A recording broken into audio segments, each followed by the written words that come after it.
Confusion and panic at the Dallas Love Field Airport on Monday. Travelers on their hands and knees crouching behind chairs amid reports of gunfire.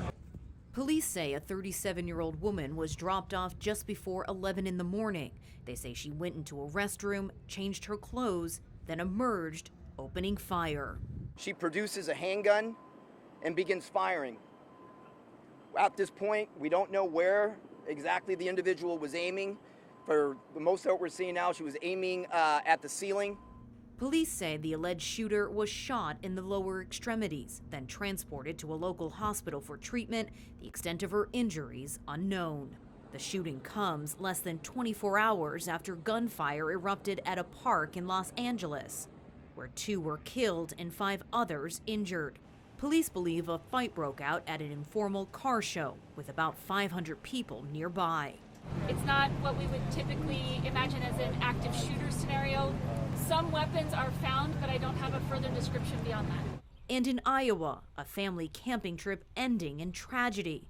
A mother, father, and their 6-year-old daughter gunned down in their tent. A 9-year-old boy, the lone survivor.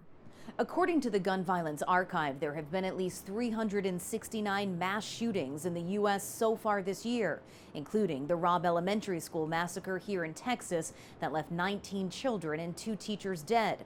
There have been thousands of other gun-related murders and homicides, putting the U.S. on track for one of the most violent years in recent history.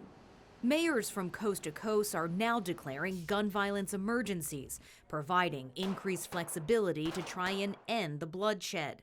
In Portland, Oregon, where homicides more than doubled between 2019 and 2021, Mayor Ted Wheeler has announced a $2.4 million plan to better coordinate existing resources and prioritize community outreach. We won't stop until we get justice for more gun violence victims and their families. State leaders are also stepping in. California Governor Gavin Newsom has put forward a first-of-its-kind gun control law mimicking Texas's anti-abortion law, allowing people in his state to sue anyone who distributes illegal assault weapons. You cannot sell, you cannot manufacture, you cannot transfer these illegal weapons of war and mass destruction in the state of California, and if you do, there are 40 million people that can collect $10,000 from you and attorney fees for engaging in that illegal activity.